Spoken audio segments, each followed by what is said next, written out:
여러분은 오늘 우리가 함께 읽은 이 에스더서 하면은 무엇이 먼저 떠오르십니까? 많은 분들은 죽으면 죽으리다라고 하는 그녀의 고백이 떠오를 것입니다.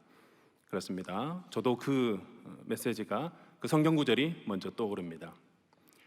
단호하고 결단을 해야 되는 인생의 아주 중요한 신앙적인 선택을 해야 될 때 나도 한번 언젠가는 그와 같은 고백을 하리라 마음속으로 기도하고 결심한 적도 있으시겠지요. 그리고 또 에스더서에 대하여서 조금 더 알고 계신 분이 있으시다면 혹시 들어보셨습니까? 성경 가운데에 하나님의 이름, 하나님이라고 하는 이 단어가 단 한 번도 언급되지 않은 곳이 바로 이 에스더서라고 하는 사실을 말합니다. 그것뿐이 아닙니다. 에스더서에는 율법, 제사장, 정경, 정결이라고 하는 지극히 유대적인 그런 종교적인 색채를 띤 단어도 없습니다. 사용하지 않았습니다. 그래서 종교개혁자, 우리 잘 아는 루터는 성경에서 존재하지 않았었으면 하는 어땠을까라는 이야기를 그의 기록 어디엔가 남겨놓았다고 합니다. 칼빈은 한 번도 그의 설교 가운데 이 에스더서를 설교의 소재로 사용하지 않았다고 합니다. 하나님의 이름이 단 한 번도 언급된 적이 없는 성경, 저자가 누구인지 알 수 없는 작자미상의 성경, 그리고 또 한때 정경이 되지 못할 뻔하다가 정경으로 된 귀하디 귀한 성경, 이와 같은 특징들을 생각을 해보면 저는 한 단어가 떠오릅니다. 감추어진. 이게 뭔가 끝나는 것 같지 않죠? 감추어진 하나님, 이래도 좋습니다. 저는 오늘 이 말씀을 설교로 준비하고자 1장과 2장 그리고 4장까지 읽고 묵상하고 설교를 준비하고 난 다음에 몇 가지 떠오르는 하나님의 은혜와 말씀의 교훈을 오늘 여러분과 함께 나누고 싶습니다.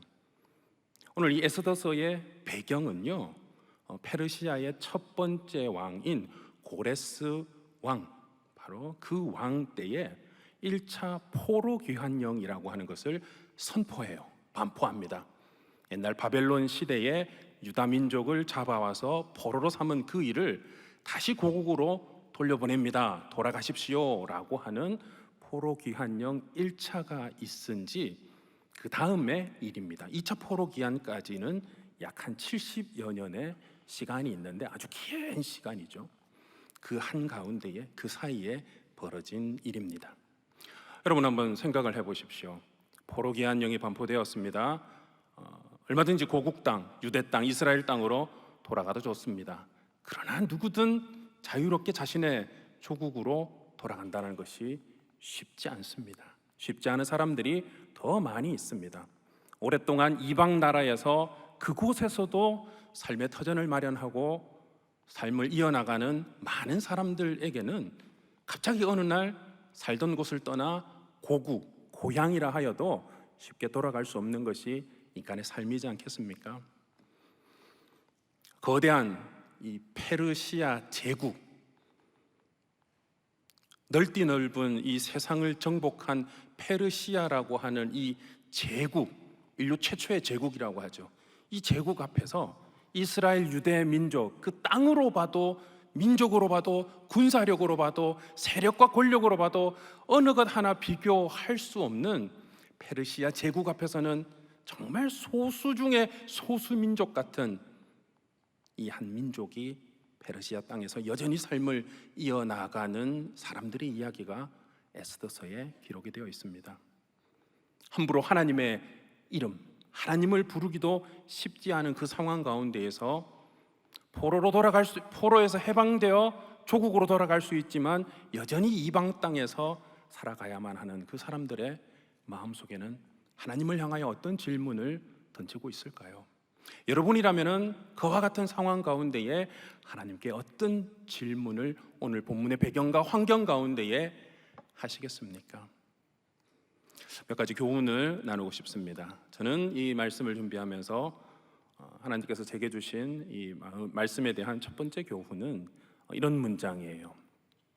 세속사의 힘과 권세는 오히려 역사의 주관자가 누구인지 묻는다라고 하는 것입니다. 1장에 관한 내용입니다. 1장 1절 한번 보시지요. 이 일은 아하수에로 왕 때에 있었던 일이니 아하수에로는 인도로부터 구스까지 127 지방을 다스리는 왕이라. 에스더서 1장은 아하수에로 왕이 헬라, 그리스를 공격하기 위한 일종의 작전 회의를 위하여서 연회, 잔치를 베풀었는데 그 잔치의 기간이 무려 6개월이었다고 합니다. 연회가 끝나갈 무렵에 아하수에로는 제국의 백성들과 지도자, 방백들이라고 하죠. 그 앞에서 자신의 아내 왕후 와스디를 그 미모를 자랑하고 뽐내고 싶었나 봐요. 그래서 불러서 많은 사람들 앞에 나와서 인사해 주기를 바랬는데 당시에 왕후 와스디는 이를 거절하게 됩니다. 이 일에 대하여서 격분한 아하수에로 왕은 당장 이 와스디 아내 왕후를 폐위시켜버리는 일이 발생을 합니다. 그리고 난 다음에 전국에 조서를 내립니다. 모든 아내들은 남편들에게 복종하라. 자신의 일어난 상황에 대하여 반문일까요? 거절에 대한 상처를 그렇게 하지 말도록 아내들은 남편에게 복종하도록 반포하는 일을 벌이게 됩니다. 전 세계의 패권을 쥐고 있던 그 제국의 왕, 동쪽으로는 인도까지, 그리고 서쪽으로는 구스라고 하는 아프리카 땅까지. 여러분 얼마나 넓어요? 이 거리가 약 한 5,800km 정도 된다고 합니다.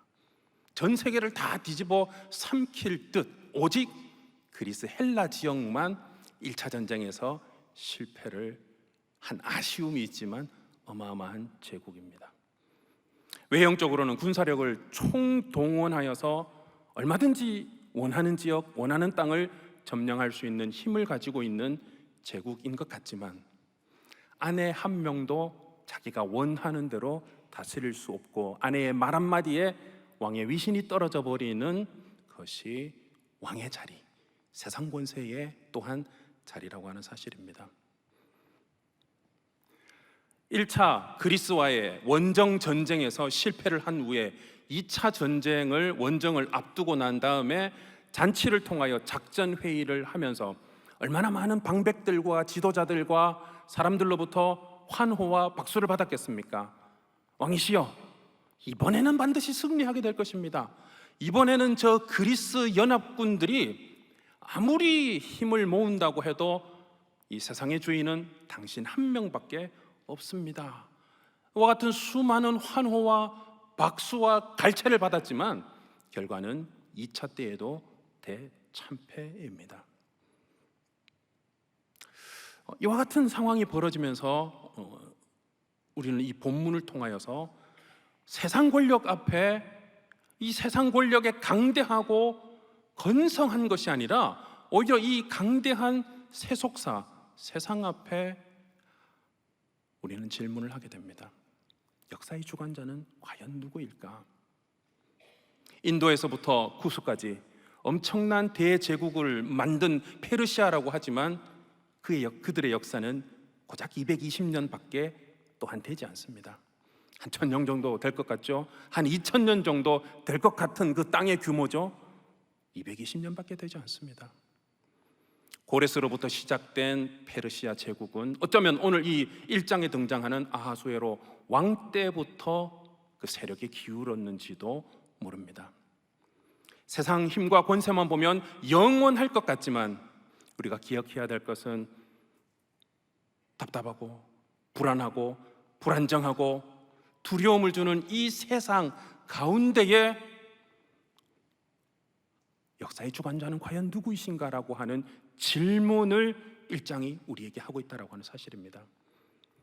세속사, 세상의 역사는 그 세속을 주관하고 다스리는 것 같은 강대한 나라의 왕에 의하여서 찬란한 역사, 전쟁의 위용을 기록하고 있는 것 같지만 여러분 오늘 이 에스더서 1장 말미는 무엇을 기록하고 있는지 아십니까?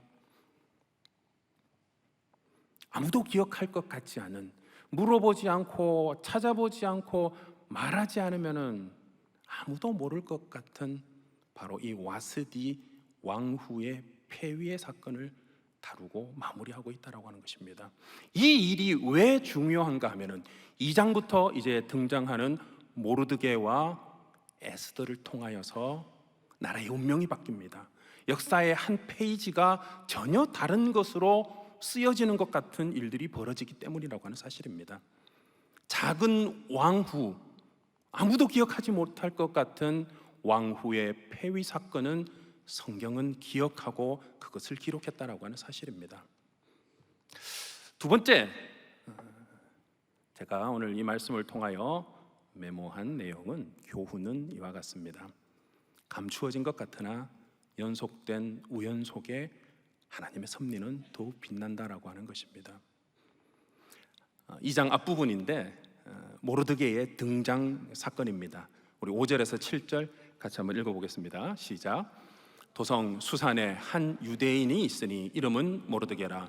그는 베냐민 자손이니 기스의 증손이요 시므이의 손자요 야일의 아들이라. 전에 바벨론 왕 느부갓네살이 예루살렘에서 유다 왕 여고냐와 백성을 사로잡아 갈 때에 모르드게도 함께 사로잡혔더라. 그의 삼촌의 딸 하닷사 곧 에스더는 부모가 없었으나 용모가 곱고 아리따운 처녀라. 그의 부모가 죽은 후에 모르드게가 자기 딸같이 양육하더라. 모르드게의 등장입니다. 5절에 우리가 읽은 내용에 보면은 어떤 왕이 잡혀갈 때에 그도 같이 함께 사로잡혀 왔더라 라고 하는 것을 알 수가 있고, 왕과 함께 잡혀온 자라면 사회적 신분상 노예나 이런 계층이 아니라 왕급 계급, 귀족 계급, 높은 계급, 그 부류에 있었던 사람쯤 되지 않나 싶지만, 사실 그것이 얼마나 이방 땅에서 사는지, 사는 데에 도움이 되었는지에 대하여서 기록하고 있지 않습니다. 왕궁의 그 관직의 일을 받기는 했습니다만 자신의 사회적 신분이 도움이 되었다라고 하는 것을 알 수는 없습니다. 그가 이방 땅에서 최선을 다해서 살았고 성실히 살아서 후에 나옵니다만 대궐 문 앞을 지키는 관직을 받은 것으로 추측을 합니다. 또 2장 19절입니다. 오늘 읽은 본문이지요. 처녀들을 다시 모을 때에는 모르드게가 대궐문에 앉았더라. 조금 전 말씀드린 그것입니다. 고대 근동 시대에는 땅을 나누고 경계를 세울 때에 성을 세웁니다. 성을 짓습니다. 그리고 성 앞에 성곽 문을 짓지요. 그리고 그 문 앞에 당시에 왕으로부터 임명받은 지도자, 유력한 자가 그곳에서 성 안쪽에 백성들을 지키는 것뿐만 아니라 이방 사람들이 그 성 안으로 들어오는 것을 경계하는 역할을 하게 됩니다. 성 안에 있는 백성들을 지키면서 때로는 송사의 일을 한다든지 사람들과 함께 사람들의 백성들의 이야기를 들어준다든지 억울한 문제를 해결해 준다든지 하는 상당히 높은 관직의 정부 요직이라고 합니다. 20절입니다. 에스더는 모르드게가 명령한 대로 그 종족과 민족을 말하지 아니하니 그가 모르드게의 명령을 양육받을 때와 같이 따름이더라. 18절 이후에 에스더가 아하수에로 왕의 새로운 왕비가 됩니다. 1장 전체가 그것을 표현하고 있고요. 왕비가 되었어도 그는 여전히 자신의 민족이 어디 출신인지, 자신의 나라가 어디인지를 숨겨야 하는 삶 가운데에 살고 있다라고 하는 것입니다. 그리고 그것을 모르드게가 어렸을 때부터 계속해서 그렇게 양육을 했다라고 합니다. 왕비가 되었어도 지금까지 살아오던 방식과 크게 다르지 않습니다. 여전히 포로 신세인 것처럼 함부로 자신의 민족과 조국이 어디이며 누구인지도 말하기 어려운 상황에 처해 있는 것 같습니다. 우리가 기대한 바로는 이제 왕비가 되었으니 떳떳하게 자신의 힘과 그 자리에서의 파워를, 그리고 또 신앙적인 위력을 발휘할 수 있지 않겠느냐라고 생각을 하겠지만, 그것이 또 하나님의 사람으로 사는 모습이 아닐까라고 생각을 하지만, 그것이 쉽지 않은 당시의 환경과 배경인 것 같습니다. 21절과 22절 그리고 23절을 한번 보겠습니다. 모르드게가 대궐문에 앉았을 때에 문을 지키던 왕의 내시 빅단과 데레스 두 사람이 원한을 품고 아하수에로 왕을 암살하려는 음모를 꾸미는 것을 모르드게가 알고, 정말 우연이죠. 대궐문 앞에서 그 자신의 자리를 일을 하고 있는데 내시 두 사람이 와서 수군거리는 소리를 우연히 듣게 됩니다. 그런데 그 내용이 왕을 죽이려는 음모, 암살에 관한 내용이라고 하는 사실이죠. 왕을 암살한다는 소식을 모르드게가 듣습니다. 그리고 이 일을 자신의 조카이죠 에스더에게 알리고 에스더는 모르드게의 이름으로 왕에게 알립니다. 그리고 궁중에서는 이 일을 일기에 기록을 해놓습니다. 1장 그리고 2장을 자세히 읽어보면 드는 생각이, 떠오르는 단어가 우연의 연속성이라고 하는 그 단어가 떠오르게 됩니다. 하나님의 이름을 에스더서에는 기록하지 않았다고 했는데, 여러분, 에스더서에 하나님의 이름이 기록되지 않는 것은 하나님의 이름을 드러내기 싫어서가 아니라 인간의 행위를 더욱 강조하기 위하여서입니다. 우연이라고 하는 것은 사람이 제어할 수 있는 그 영역 밖의 일이지 않겠습니까? 계획하고 준비를 한 그 영역 저 멀리에 있는 일들이 우연일 것입니다. 어떤 일이 벌어질지 모릅니다. 내가 관할하거나 통제할 수가 없는 것이 바로 우연입니다. 그런데 여러분, 여기에 하나님의 뜻과 비밀이 있다라고 하는 사실입니다. 인간이 컨트롤할 수 있는 그 영역이 아닌 바로 그 지점, 인간의 영역 그 밖에서 하나님께서는 우연의 모습으로, 우연의 사건으로, 우연한 사람의 등장으로 일하고 계신다라고 하는 사실을 여러분 보실 수 있겠습니까? 첫 번째 왕후 와스디가 폐위되지 않았다면 새로운 왕비를 뽑는 일이 어떻게 일어날 수 있었겠으며, 에스더가 그곳에서 왕비를 뽑는 그 일에 어떻게 나갈 수 있었겠습니까? 우연 같아 보이지 않겠습니까? 사촌오빠 모르드게가 성문 앞을, 대궐문 앞을 지키는 그 직책을 받은 것도 우연처럼 보입니다. 어떻게 이 자리를 얻을 수 있게 되지? 두 내시의 암살 음모를 들은 것은 이해가 되겠는데 어떻게 하필 그 자리에 있을 수가 있었을까? 이거 우연이 아닌가? 라는 생각을 하게 됩니다. 그리고 들어도 그 수많은 두 내시가 하는 이야기 중에 어떻게 왕의 암살 음모를 우연히 들을 수 있었겠습니까? 그런데 만약 왕을 암살하려고 하는 그 이야기를 우연히 듣지 않았다면 자신의 민족 유대인을 암살하고 몰살하려고 한다는 하만의 계획이 말 그대로 실천되었더라면 어떤 일이 벌어졌겠습니까? 왕이 잠을 못 잘 수도 있겠죠. 밤에 잠이 안 오는 날이 있을 수도 있겠죠. 그런데 술과 함께하는 잔치를 6개월이나 하는 왕이라면 날마다 그 술에 취해 있었을 것입니다. 대개 이런 왕이 잠이 안 와서 잠을 취하지 못했다라는 것도 우연인 것 같습니다. 그런데 하필 잠이 오지 않는 그날 밤, 왜 하필 그 일기, 그 수많은 역사 가운데에 최근의 일기의 내용을 봤을까요? 우연치고는 너무 우연이 아닙니까? 그 일기를 본 덕분에 그 이전에 두 내시의 암살 음모를 모르드게라고 하는 사람이 막았다라고 하는 사실과 그 일을 통하여 하만이라고 하는 사람이 자신을 죽이려고 한다라고 하는 암살 계획을 알게 됩니다. 이 일을 통하여 모르드게의 운명과 하만, 왕을 죽이려고 하는 암살 계획을 가지고 있던 하만의 운명이 그 다음날 하루아침에 완전히 바뀌어지게 되는 그 일, 앞에서 말씀드린 것처럼 에스더서에는 하나님의 이름도 없고 제사와 성정과 정결과 거룩과 이와 같은 단어가 표현되어 있지 않습니다. 그렇지만 마치 하나님이 안 계신 것처럼 하나님의 부재가 느껴지는 이 성경 가운데에 하나님 당신의 존재를 강력하게 증거하고 있다라고 하는 사실을 여러분 깨달으실 수 있겠습니까? 디아스포라의 유대인들, 자신의 조국에 살고 있는 바로 그 민족이 아니라 이방 땅에 흩어져 살아야만 하는 디아스포라의 그 민족들에게 여전히 나는 하나님의 백성인가? 하나님의 백성이 맞다면 나는 왜 이방 땅에서 태어나면서부터 가진 고난과 고초를 겪어야만 하는가?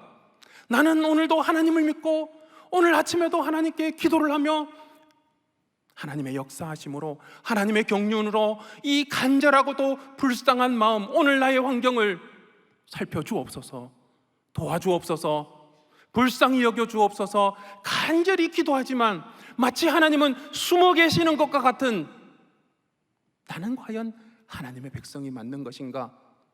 오늘 우리의 그런 질문이 에스더에서 뿐만 아니라 여전히 우리 가운데에도 있다라고 하는 사실입니다. 그러나 여러분, 오늘 우리의 일상의 삶이 불완전해 보이고 불안해 보이고 확실성이 없는 것 같아 보이는 그때에라도 하나님께서는 다양한 모습으로, 또 오늘 에스더서에 있는 것과 같이 우연의 모습으로 우리가 하나님의 살아계심을 깨닫지 않으면 안 될 정도로까지 몰아가셔서 부재하심이 아니라 존재하심을 드러내는 하나님의 역사하심을 깨달으시는 여러분 되시기를 바랍니다. 하나님께서는 지금 나의 선택이 맞는 것인지, 지금 직장을 옮기는 것이 맞는 때인 것인지, 나의 장래는 어떻게 되는 것인지, 어떤 선택과 방향으로 해야 되는 것인지 매우 궁금해하며 매우 답답해하는 그 상황 가운데에서 어느 날 우연히 펼친 말씀 한 구절, 우연히 오늘 아침 나에게 온 기도 제목과 함께 날아온 톡으로 들어온 성경 말씀을 통하여 나의 마음속을 강력하게 붙잡으시는 그 하나님을 경험해 본 적 없습니까? 도저히 이 사람은 지금 나에게 올 때가 아닌데 전혀 낯선 곳에서 나를 찾아와 나를 위로해주고 나를 도와주며 나를 격려해주는 그 우연의 경험을, 많이들 웃으시네요. 해보신 적 있으시죠? 또한 내가 깨닫지 못할 때라도 이상한 일들과 사건을 통하여서 나의 정신을 반짝하고 차리게 만드는 사건을 통하여 하나님은 마치 우연인 것 같으나 필연적으로 나에게 찾아오시는 그 하나님, 변함없이 일하시는 하나님을 믿으시는 여러분 되시기를 바랍니다.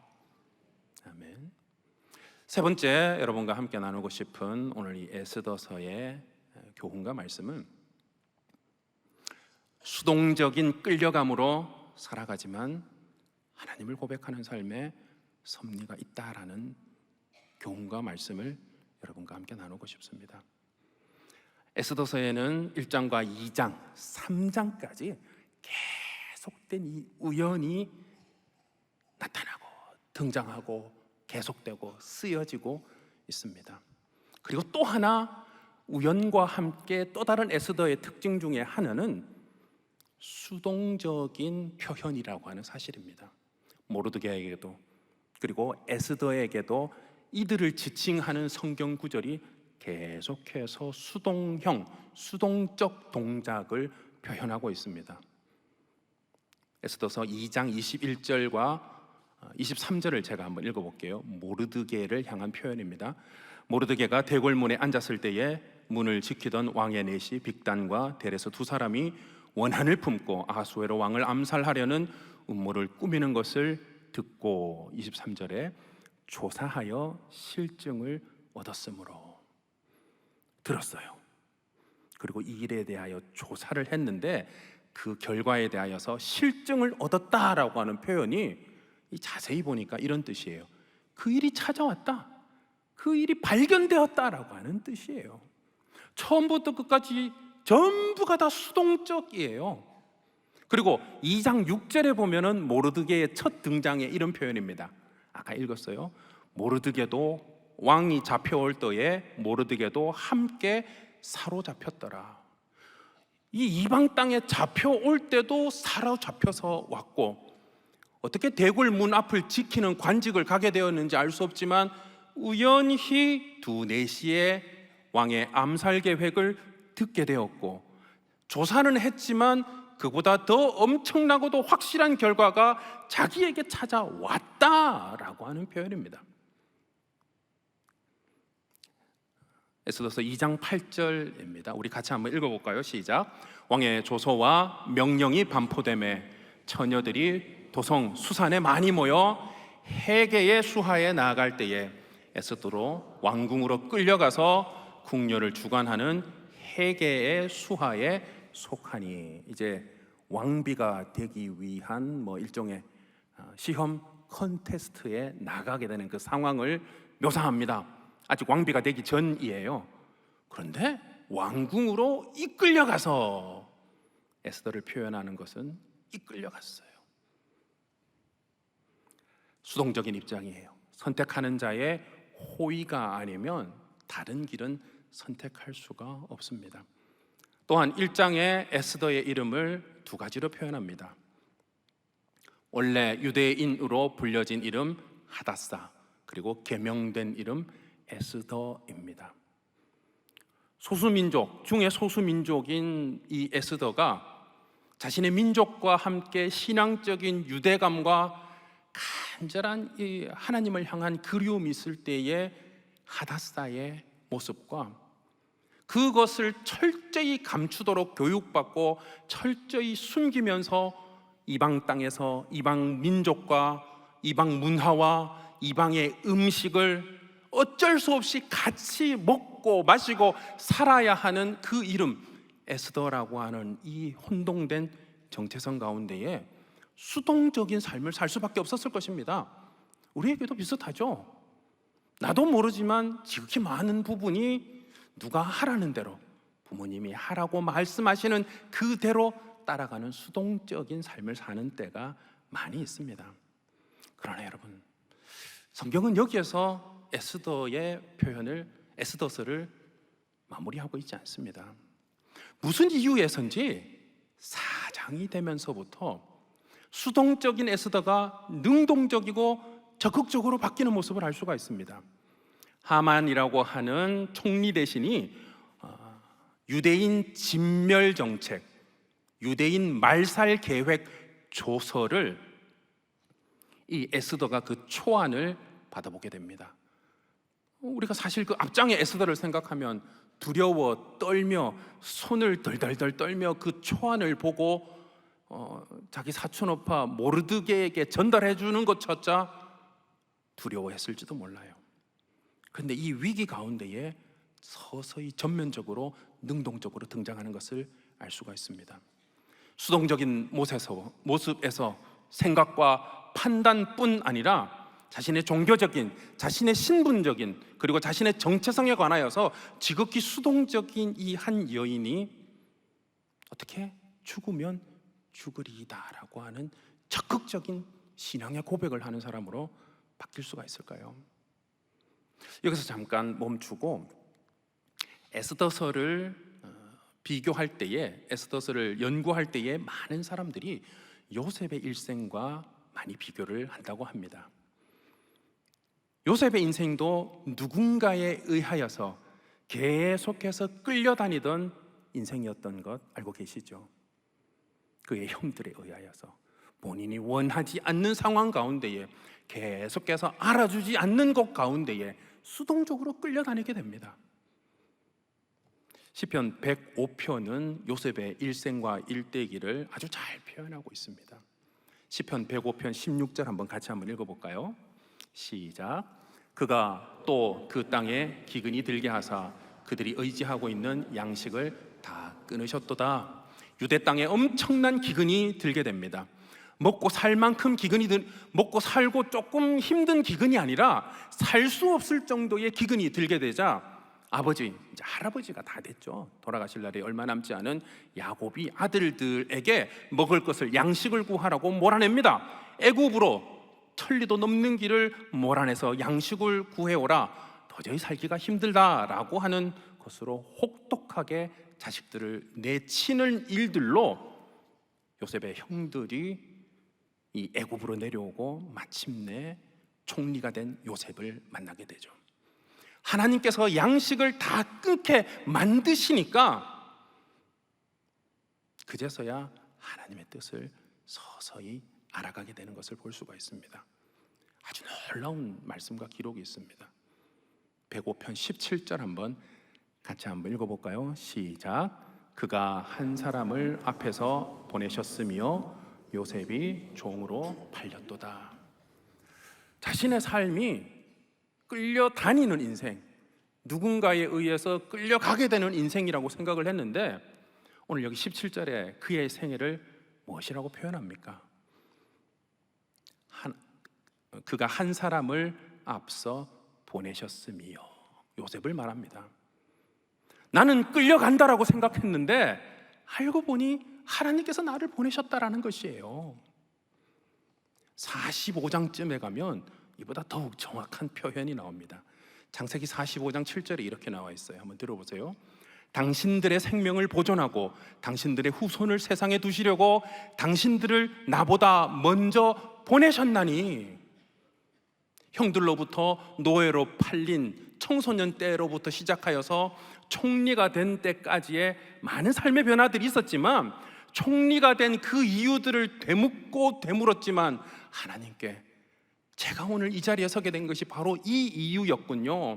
형들과 우리의 후손들을 위하여서 하나님께서 보내셨군요 라고 하는 그 사실을 깨닫게 된다라고 하는 것입니다.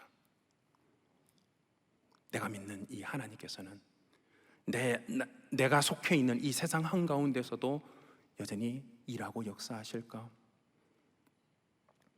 이런 끊임없는 질문을 하는 에스더와 같은 오늘 우리의 삶 가운데에 하나님께서는 오늘 이 에스더서를 통하여서 우연히 계속되어도 알 수 없는 그 상황 가운데에 몰고 가시는 하나님은 도대체 누구이신가라고 하는 질문을 하게 만드십니다.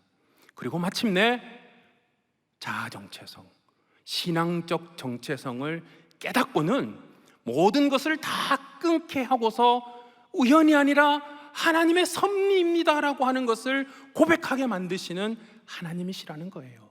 끌려다니는 인생인 줄 알았는데 하나님께서 보내시는 인생, 끌려가는 이유를 알 수 없는 자리인 것이라고 생각을 했는데 하나님께서 보내신 바로 그 자리라고 하는 사실을 깨닫게 된다라고 하는 것입니다. 4장 16절 우리 같이 한번 읽어볼까요? 시작. 당신은 가서 수산에 있는 유대인을 다 모으고 나를 위하여 금식하되 밤낮 3일을 먹지도 말고 마시지도 마소서. 나도 나의 시녀와 더불어 이렇게 금식한 후에 규례를 어기고 왕에게 나아가리니 죽으면 죽으리라 하니라. 하나님의 섭리를 깨닫는 인생 되시기를 바랍니다. 결론을 맺겠습니다. 에스더서는 반전의 역사를 기록한 책입니다. 우연한 일들의 연속 가운데에 하나님의 필연이 쓰여져 있습니다. 하나님의 부재한 상황을 통하여서 하나님의 존재하심을 역설하고 계시다라고 하는 것입니다. 수동적으로 끌려가는 한 사람의 인생, 모르드게도 마찬가지고 에스더도 마찬가지입니다. 나의 삶은 알 수 없는 곳에서 알 수 없는 존재에 의하여 끌려다니는 인생이라고 생각한 그곳이 하나님께서 반드시 보내주신 자리임을 깨닫는 책, 반전을 기록한 역사라고 하는 것입니다. 하나님께서는 이방 땅에서도 여전히 역사 가운데에 개입하셨습니다. 아하수에로 왕의 헬라를 향한 전쟁보다 그의 왕비, 그의 아내가 폐위된 사건을 더 소중하게 기록으로 남기시는 하나님이십니다. 대궐문 앞에서 직무를 수행한 모르드게의 그 직책도 우연이고, 내시가 그 대궐문 앞에서 왕을 살해할 음모를 꾸미는 것을 듣는 것도 우연인 것 같고, 하만이 모르드게를 처형하려고 하는 계획들이 진행되던 중에 왕이 우연히 책을 펼쳐서 최근의 일기를 듣게 된 것도 우연처럼 보이지만, 하나님께서는 이 모든 상황 가운데에 유대인을 구원하시기 위한 역사이심을 보시는 여러분 되시기를 바랍니다. 마치 감추어 계시는 하나님, 숨어 계시는 하나님인 것 같지만, 오늘 우리의 삶에 찾아오셔서 역사하시고 섭리하시고 다스리시고 일하시는 특별한 하나님의 은혜를 기억하시는 여러분 되시기를 바랍니다. 잠언 3장 16절에 범사의 그를 인정하라, 그리하면 내 길을 지도하시리라 라고 하는 그 말씀을 등대 삼아 오늘도 하나님의 뜻과 섭리를 발견하시는 여러분 되시기를 예수님의 이름으로 축복합니다. 기도하겠습니다. 하나님, 삶의 작은 부분을 통하여서도 역사하심을 깨닫기를 원합니다. 내가 선택한 일이 잘한 것인지 알 수 없는 불안함과 불확실한 세상 가운데 놓여져 있다고 생각하고 하나님께 질문한 적도 많지만, 하나님 오늘 말씀을 듣는 가운데에 그 모든 상황들이 하나님께서 나를 하나님의 살아계심을 깨닫도록 인도하시는, 나를 보내시는 하나님의 섭리임을 깨닫게 하여 주시옵소서. 그리하여 우리의 갈 길을 인도하시는 여호와 하나님께 감사하며 찬양하는 삶이 될 수 있도록 축복해 주시옵소서. 감사드리며 모든 말씀 예수님의 이름으로 기도드리옵나이다. 아멘.